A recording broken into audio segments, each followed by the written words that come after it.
이 시간 성경 공독하실 때 디모데후서 3장 1절에서 5절까지 서대성 집사님 봉독해드립니다. 다 같이 일어나셔서 하나님의 말씀을 봉독하시겠습니다.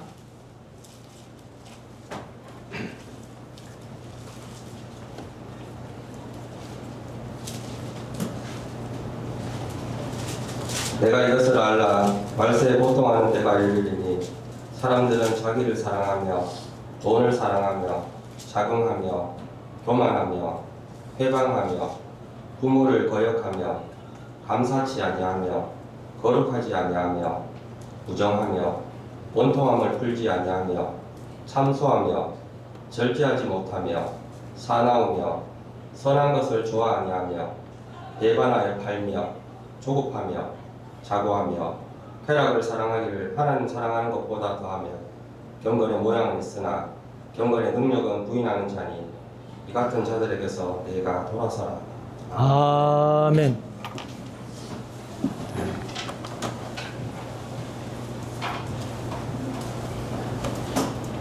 이제 우리 하나님의 말씀을 묵상하는 시간인데요. 오늘 디모데후서 3장 5절에 말씀드리고 오후에는 디모데후서 4장을 말씀을 드림으로 말미암아 디모데후서까지 끝나면은 다음에 이제 히브리서로 가게 됩니다. 히브리서 1장부터 13장까지 하고 나면은 이제 야고보, 베드로전서, 그 다음에 요한일서서, 유다서, 계시록 이렇게 하면은 또 세 번째 대화설교 텀이 끝나게 됩니다. 아무튼 이제 이 디모데전후서, 디도서가 일반적으로 분류할 때는 이제 목회 서신이다 이렇게 분류를 합니다. 그런데 물론 이제 목회에 도움되는 말씀을 주셨기 때문에 목회 서신이다 해도 괜찮지만은 선배되는 바울 사도가 후배되는 디모데나 디도에게 목회를 이렇게 했으면 좋겠다 하는 지도하는 형식의 서신으로 보면은 우리가 서신서를 더 잘 이해할 수 있겠다. 그래서 서신서를 분류할 때에 디모데전후서, 디도서가 지도 서신이다 이렇게 말씀을 드려왔습니다. 그래서 이제 1장, 2장에서 특별히 디모데전서에는 이제 감독의 자격, 집사의 자격, 장로의 자격, 감독이나 이 장로는 우리는 같이 봅니다. 우리는 같이 보는데 감리교 같은 데서는 감독 따로, 장로 따로 뭐 이렇게 했다고 말씀을 드렸습니다. 아무튼 이제 이 바울이 후배되는 디모데에게 또 혹은 디도에게, 디도서도 이미 다 끝났습니다만은 지도한 내용들을 우리가 살펴보는 가운데 있습니다. 오늘 이제 디모데후서 3장 1절부터 17절까지 있는 말씀인데 이 말씀을 우리가 함께 나누며 묵상하면서 은혜 안에 세워지는 이 한 시간 될 수 있기를 원합니다. 이게 이제 마지막 때에 사람들이 어떻게 행동할까 하는 그런 내용을 이제 잠깐 소개를 하고 있는데 1절부터 한번 보십니다. 네가 이것을 알라. 그러면 디모데에게만 이것을 알아라. 그래서 예수님께서 이제 지난 주일에도 좀 말씀을 드렸습니다만 재림할 때가 아마 가까워진 것 같아요. 그래서 유대인들이 지금 성전을 세우려고 완벽하게 준비는 다 해놨어요. 다 해놨는데 지금 이스라엘 대통령이 나서가지고 성전을 지으려고 그렇게 하고 있다는 겁니다. 그래서 이제 그 성전이 지어지면은 데살로니가 후서 2장에 있는 말씀대로 어떤 놈이 거기 성전에 앉아가지고 내가 하나님이다 하면서 적그리스도가 등장한다는 거예요. 등장하게 되면은 예수님이 재림하실 날이 대단히 가까운 거예요. 그래서 우리 동기 목사님들이 이제 그런 얘기를 이렇게 나누면서 한다는 얘기가 우리가 죽기 전에 예수님 재림할 수도 있겠네 하는 그런 얘기를 했습니다. 그래서 우리가 죽기 전에 예수님이 재림하실 수 있다는 마음으로 우리가 살아야 되겠죠. 그래서 이제 이 디모데에게 바울이 이것을 알아라. 예수님 재림 직전에 어떤 일이 있어야 될 징조도 알아야 되지만 사람들이 어떻게 변해가는가를 알아라. 그래서 이것을 알라. 말세에 고통하는 때가 이르리니. 고통하는 때가 이르리니. 그래서 사실 예수님 재림 직전에 엄청난 환란이 있게 됩니다. 그래서 우리가 소위 대환란 이렇게 표현하는데 대환란은 바로 요한계시록 6장에 7인이 떨어지는 환란, 8장 9장에 7 나팔이 불려지는 환란, 그 대환란인데 이 대환란을 보통 교회에서는 전부 자꾸 7년 대환란, 7년 대환란. 그래서 제가 이제 7년 대환란은 아니다. 제가 이제 늘 강조해서 말씀드렸습니다. 7년 대환란은 아니다. 만약에 7년이라는 기간이 정해져 버리면은 예수님이 하시는 말씀이 또 엉터리가 된다. 이런 표현도 제가 했습니다만은. 그래서 요한계시록 6장에 7인이 떨어지는 기간이 3년 반이라는, 요한계시록은 이제 3년 반을 여러 가지로 표현하죠. 1260일, 42달, 3년 반, 한때, 두때, 반때, 이렇게 이제 표현을 하는데, 6장이나 8장, 9장에는 그런 때가 없습니다. 기간이 없습니다. 그리고 이제 예수님께서 마태복음 24장이 예수님의 종말론인데, 그 엄청난 큰 환란이 오게 될 텐데, 하나님께서 그 날을 감해주지 아니하시면 구원 얻을 자가 없다라고 말씀을 하셨습니다. 그러면 7년이라는 기간이 정해져 버리면은 예수님 말씀대로 환란의 기간이 감해지면은 하나님의 말씀이 엉터리가 되잖아요. 그래서 아무튼 이제 이 고통하는 때가 이러겠다 이렇게 말씀을 했는데 이것을 이제 다른 표현으로 하면은 뭐냐 하면은 인간성이 파괴된다는 겁니다. 그래서 고통하는 때라고 그렇게 표현했는데 고통하는 그 말이 칼레포스라는 헬라어인데 어려운, 곤란한, 나쁜, 악한, 힘든 이런 뜻을 가지고 있습니다.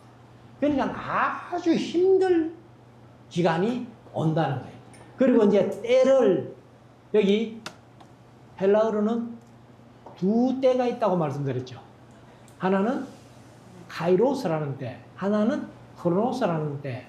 그럼 크로노스는 24시간의 일반 시간인데 카이로스는 하나님이 정해놓으신 때라고 말씀드렸는데 여기 때를 카이로스로 썼다는 겁니다. 그러니까 그냥 세상이 가다 아니고 하나님께서 정해놓으신 때라는 거예요. 그래서 이제 고통하는 때가 이러리니 그래서 다시 말씀드리면은 이 고통이 뭐냐 하면은 인간성이 파괴된다는 겁니다. 인간성이 파괴돼요. 사람들이 인간성이 파괴되면은 사람 같은 사람을 만날 수가 없다는 거예요. 그래서 이제 사람 같은 사람을 피차 만나기 힘들지만은 우리 성도들만이라도 서로 만날 때에 믿을 수 있는 사람, 사람다운 사람, 사람 같은 사람 이렇게 인정이 될 정도로 우리가 이제 세상 살아야 되겠죠. 그러면 어떻게 사람들의 인간성이 파괴되어서 변해지느냐? 2절 사람들은 하고 자기를 사랑하며. 이 이제 자기를 사랑한다는 말이 뭐냐 하면은 사랑은 성경 말씀대로 하면 베푸는 거잖아요. 주는 거잖아요. 그래서 이 세상 노래에서 사랑은 주는 것, 아낌없이 주는 것 이런 표현을 하는데 이 사랑이요. 꼬부라져가지고 주는 게 아니라 꼬부라져서 자기에게 그래서 이기적인 사랑이 된다. 자기만 사랑한다. 그래서 지금 우리 한국을 보면은 아마 사람들이 많이 사랑이 자기에게로 꼬부라진 그런 모습을 볼 수 있다는 겁니다. 그래서 몰라요. 다른 나라에는 모르겠습니다만 우리 한국만 봐도 이 성경대로 인간성이 파괴되어 가고 있구나 하는 것을 느낄 수 있다는 거예요. 그래서 자기를 사랑하며 그 다음에 돈을 사랑하며 그러니까 세상 사람들이 전부 다 관심이 뭐냐? 돈이에요. 돈. 그러니까 돈이 최고다. 돈이 최고다. 이렇게 하는 것들 이런 것들이 다 마지막 때에 일어날 인간성이 파괴된 상태에서 나타난 현상이다. 그리고 이제 자긍하며 개역 개정은 자랑하며 이렇게 표현했어요. 그래서 이제 자랑하는 것이 뭐냐면은 알라존이라는 헬라어인데 뜻이 허풍선이 자랑꾼, 사기꾼, 떠돌이 협작꾼, 그 다음에 허풍쟁이 이런 뜻이에요. 그러니까 사람의 말을 믿을 수가 없는 거예요. 우리가 소위 이제 교회 안에서는 관정이라는 것을 하는데 자기가 예수님을 어떻게 만났고 하나님을 어떻게 만났고 어떻게 신앙생활을 하고 있다 이런 간증을 하는데 이 간증도 거짓말로 간증하는 사람들이 얼마나 많은지 몰라요. 아마 조금 연세 드신 분들은 기억하시리라고 믿습니다. 대구만 해도 냉동구원사라고 유명했잖아요. 자기가 죽어가지고 냉동실에 들어가 있었는데 다시 살아났다. 이래가지고 몰라요. 제가 알기로는 대구 시내 큰 교회는 그 권사님이 간증 안 한 교회가 별로 없을 거예요. 근데 동신교회 심호하셨던 김창년 목사님이 그 거짓을 잡아낸 겁니다. 그래가지고 그 김 목사님이 그 권사를 보고 꾸짖었어요. 왜 그렇게 거짓말 했느냐고, 사기쳤느냐고. 그렇게 하니까 그 권사 대답이 내가 거짓말해도 성도들은 은혜 받대요. 그랬다는 거예요. 그러니까 이 자랑하며 혹은 자긍하며 하는 말이 말 같지 않는 그런 모습으로 자기 자랑을 하는 겁니다. 그리고 교만하며 사실 오늘 사람들이 많이 교만하죠. 그리고 회방하며 그 이제 개혁개정은 비방하며 그러니까 서로가 서로를 비방하는 거예요. 그리고 부모를 거역하며 참 우리나라가 동방예의지국이면서 효를 얼마나 강조하는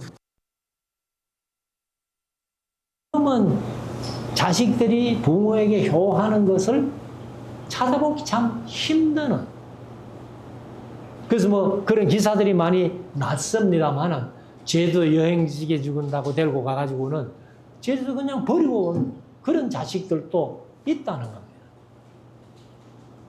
그와 비슷한 건이 뉴스에 몇 번 나온 걸 제가 기억을 합니다.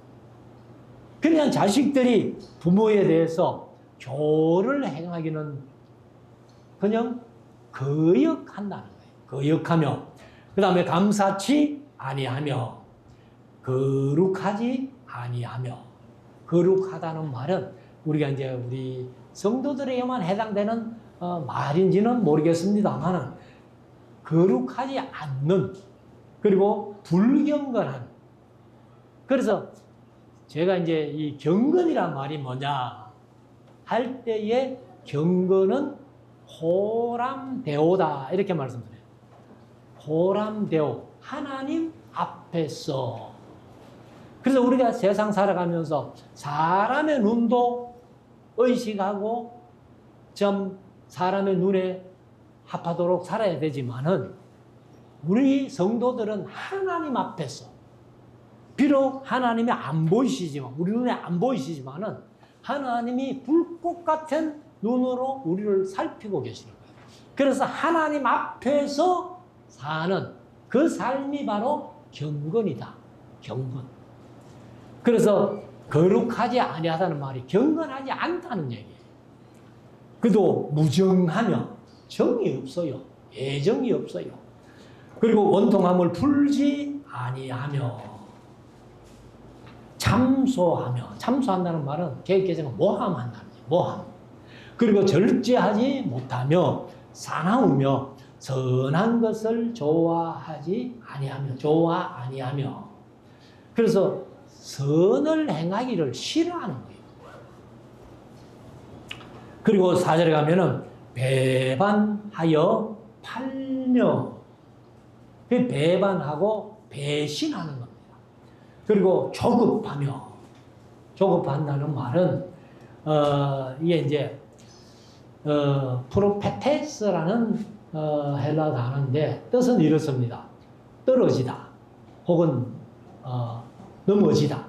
앞으로 떨어지는 것, 넘어지는 것, 그리고 곤두박질하는 것, 경사진 것, 가파른 것, 뭐 서두르는 것, 그리고 덤비는 것, 분별 없이 이렇게 행동하는 것, 경솔한 것, 아무 생각 없이 행동하는 그런 것들이 조급하다. 조급한 거로 말하면 우리 한국 사람이 대단히 조급하죠. 그래서 한국은 그냥 빨리빨리 문화 아닙니까? 빨리빨리. 이제 중국 같은 데 가보면은 만만디 해가지고 막 느릿느릿 이렇게 행동하는데 한국 사람들은 빨리빨리. 이게 이제 민족의 성품상 아마 좀 그런 경향이 있는데 마지막 때가 되면은 사람들이 다 이렇게 조급해진다. 그 다음에 자만하며, 자고하며죠. 개정은 자만하며, 이렇게 자고, 그리고 쾌락을 사랑하기를 하나님 사랑하는 것보다 더하며. 그럼 세상 사람들이야 하나님을 아예 모르기 때문에 쾌락을 암만 사랑해도 그게 뭐 죄라고 생각 안 하고 하지만은 우리 예수 믿는 사람들, 하나님을 믿는 사람들은 하나님보다 더 사랑하는 것이 있다면은 그게 자식이든 남편이든 아내든 세상의 부귀와 명예 이런 것이든 하나님보다 더 사랑하는 그게 바로 우상이라고 말씀했어요. 그냥 우리가 부부간에 서로 사랑해야 되지만은 하나님보다 더 사랑할 수는 없다. 부모 자식 간에 사랑해야 되지만은 하나님보다 더 사랑할 수는 없다. 만약에 내가 부부간에라도 부모 자식 간에라도 더 하나님보다 사랑한다면은 그게 우상이라는 거예요. 그래서 하나님 사랑하는 것보다는 쾌락을 더 사랑한다. 뭐 세상은 두말할 것 없지만은 교회 안에서도 이런 사람들이 너무너무 많다는 겁니다. 그리고 이제 5절에 가면은 경건의 모양은 있으나 아니 도구 목사님 강좌하면서 그때는 바울 시대는 경건의 모양이라도 있었다는 거예요. 그런데 현재 우리 한국 교회를 보면은 경건의 모양도 찾아볼 수 없다 이렇게 말씀을 하시는 것을 들었는데 실제적으로 우리가 경건의 모양을 성도들에게조차 찾아보기 힘든 시대가 됐다. 그래서 결론이 뭐냐 하면은 이러한 사람들, 2절부터 쭉 말씀하신 이러한 사람들이 있다면은 이 같은 사람에게서 네가 돌아서라. 그래서 오늘 제목을 이 말씀을 잡은 거예요. 이 같은 사람들에게서 돌아서라. 그러니까 우리가 성경을 아는 사람들이, 예수 믿고 하나님을 믿는 사람들이 이런 사람들하고 합쳐서 살아가기는 힘든다. 그래 돌아서서 그런 사람들에게 본을 보여가지고 마태복음 6장에 말씀하신 대로 너희 착한 행실을 보고 저희로 하나님께 영광을 돌리게 해라. 이게 우리 성도의 삶이라는 겁니다. 그래서 우리가 경건의 모양도 중요하지만은 경건의 능력이 훨씬 더 중요하다는 것을 우리가 마음속에 새겨야 되겠죠. 6절 저희 중에 이런 사람들 2절부터 쭉 말씀하신 그런 사람들 중에 남의 집에 가만히 들어가 어리석은 여자를 유인하는 자들이 있으니 그 여자는, 이런 사람들에게 유인당하는 여자는 죄를 중히 지고 여러 가지 욕심에 끌린 바 되어 항상 배우나 마침내 진리의 지식에 이를 수 없느니라. 그러니까 이게 꼭 뭐 이런 어리석은 여자들만일까요? 여기는 뭐 여자라고 표현해놨습니다만 이런 어리석은 사람들이 많이 있어가지고 이런 데 끌려가면은 진리는 전혀 관심 없어요. 신앙생활 한다고는 하지만은 말씀에는 전혀 관심 없고, 그래서 쾌락을 사랑하는 쪽으로 아마 가는 사람들이 많게 될 것이다 하는 것을 말씀을 하고 있습니다. 그래서 우리가 사실 어떤 욕심에 이끌린 바 된다면은 절대로 진리를 배우기 힘든다. 그래서 우리가 우리의 욕심 다 내려놓고 우리는 말씀을 배워서 말씀대로 순종하고 말씀대로 살아가겠다는, 그리고 신앙생활 하겠다는 이런 마음이 있어야 말씀에 관심이 있는 거예요. 8절 얀네와 얌브레가 모세를 대적한 것 같이 저희도 진리를 대적하니 이 사람들은 마음이 부패한 자요 믿음에 관하여는 버리운 자들이라. 그럼 여기 얀네와 얌브레라는 사람이 사실 성경에는 없어요. 모세를 대적했다는데 성경에는 없어요. 근데 이 얀네가 얌브레가 누구냐 하면은 모세가 그 10가지 재앙 내리기 전에 2가지 표적을 보여줬잖아요. 그 중에 한 가지가 아론의 이제 그 지팡이를 던졌더니만 뱀이 됐잖아요.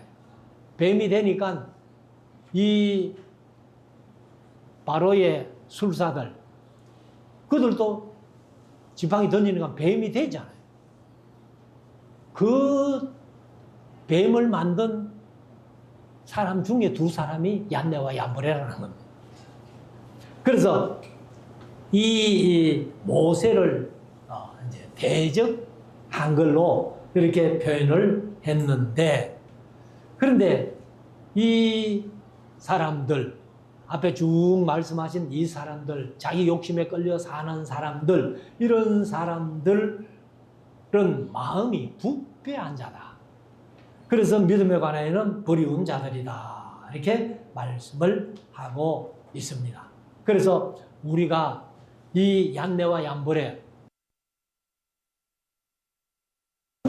마음이 변하지 말아야 된다. 바뀌지 말아야 된다.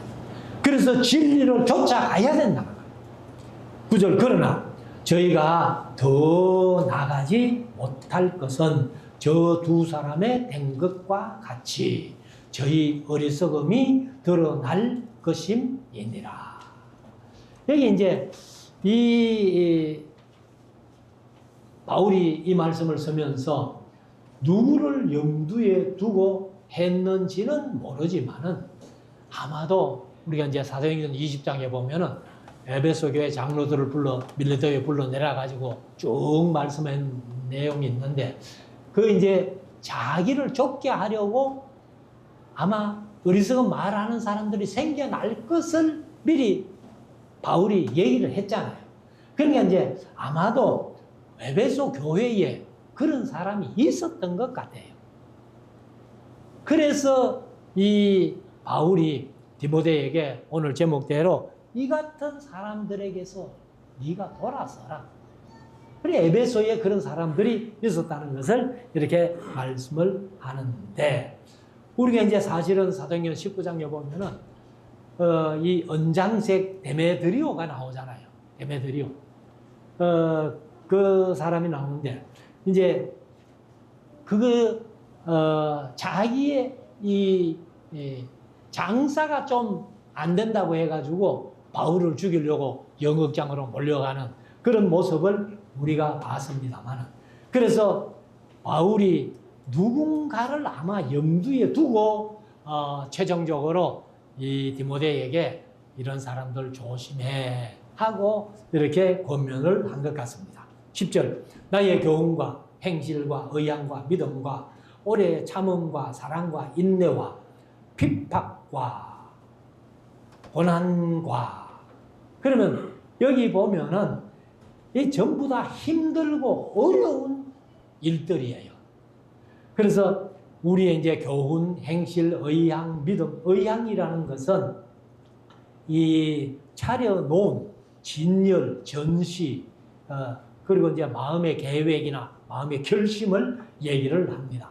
그리고 믿음과 오래 참음과 사랑과 인내와 핍박과 고난과, 또한 안디옥과 이고니온과 루스드라에서 당한 일과, 그러면 안디옥에서 이고니온에서 특별히 바울이 당한 일은 성경에 없어요. 제가 보니까. 근데 루스드라에서는 큰 일이 한 번 있었잖아요. 1차 전도 여행 때 이 루스드라 사람들이 아니고 안디옥은 이제 수리 안디옥과 비스디 안디옥 두 군데가 있습니다. 이 안디옥은 비스디 안디옥 사람들인 것 같아요. 비스디 안디옥 사람들과 그 다음에 이고니온 현재 지명은 꼰야라고 말씀드렸는데, 이 꼰야는 이슬람 종교를 믿는 사람들 중에 이슬람의 최고 신비주의가 성행하는 곳, 그것이 이제 꼰야입니다.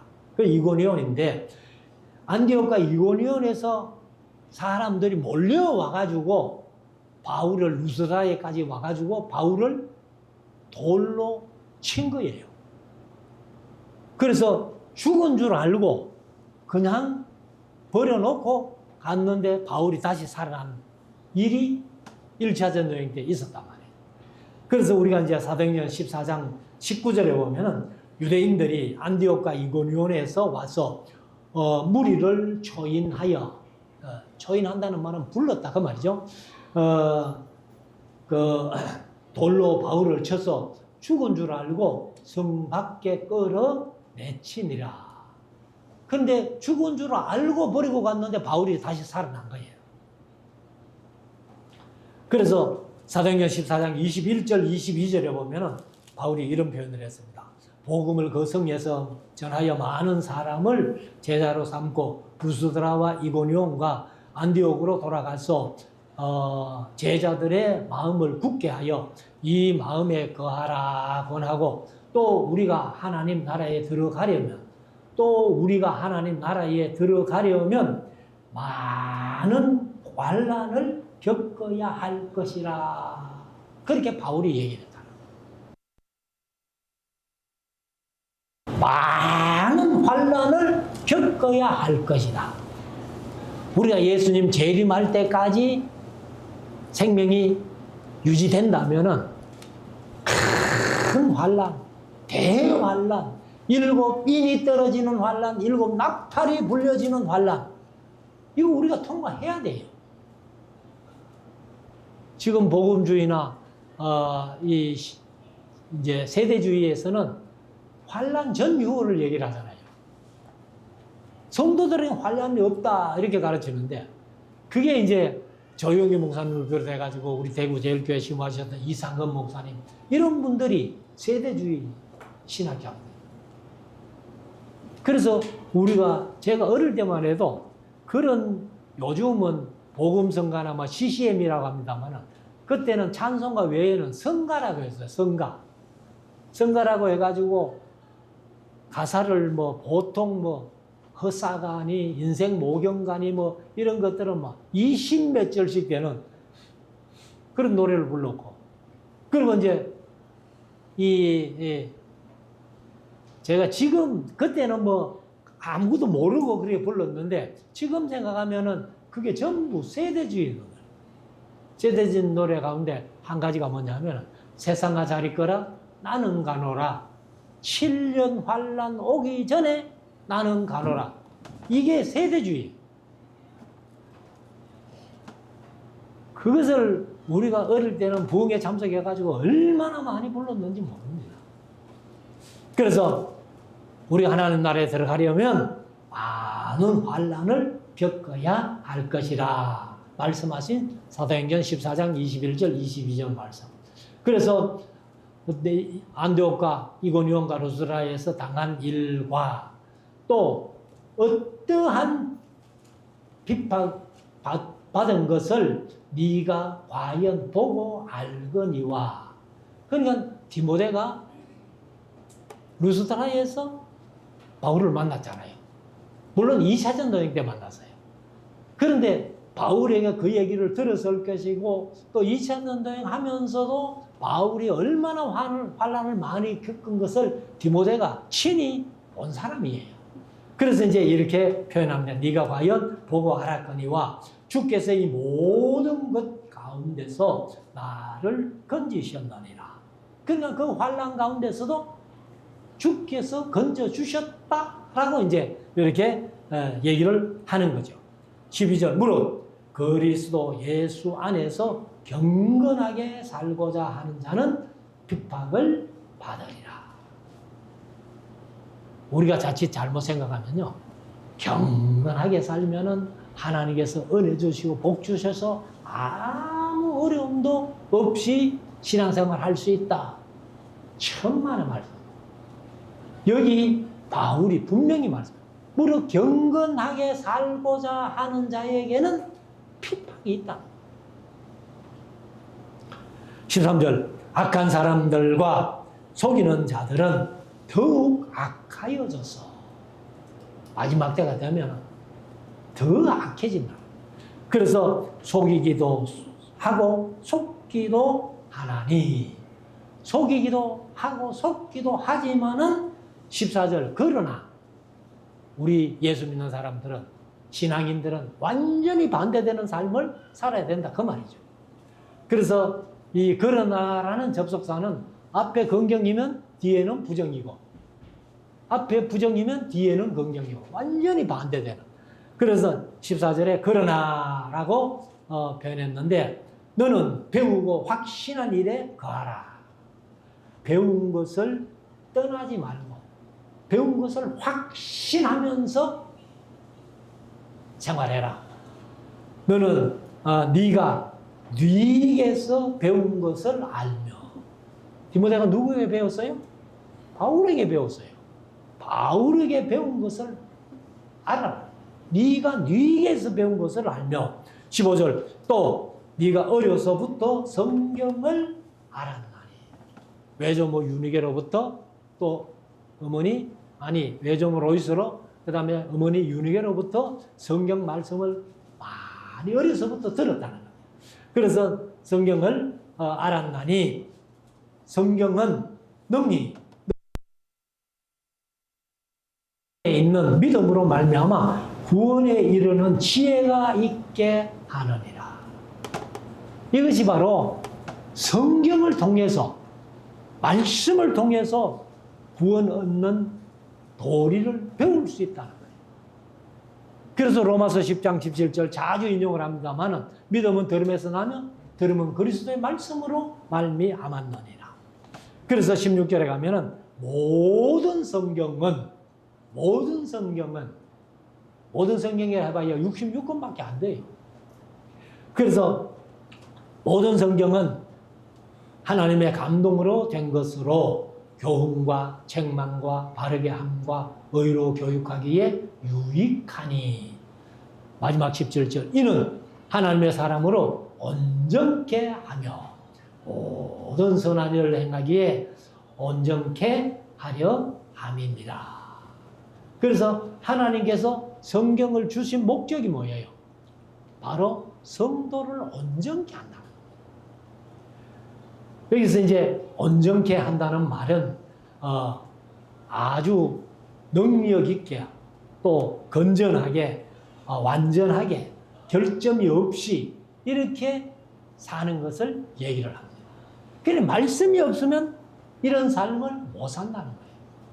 그런데 말씀을 주신 목적과 말씀을 가르치는 목적이 똑같다고 제가 한번 말씀을 드린 적이 있는데 여기에서는 이제 모든 성경은 바로 하나님의 감동으로 된 것으로 장만과 교훈과 바른 경험과 의로 교육에 유익하니 이는 하나님의 사람으로 온전케 하며 이렇게 말씀했고 에베소서 4장 11절에 보면은 이 바울이 이제 에베소 교회 편지하면서 그가 혹은 사도로 혹은 선지자로 혹은 복음 전하는 자로 혹은 목사와 교사로 주셨다. 그러면 사도, 선지자, 복음 전하는 자, 목사, 교사, 목사는 아니고 목자라고 그렇게 표현했습니다만 다 뭐냐?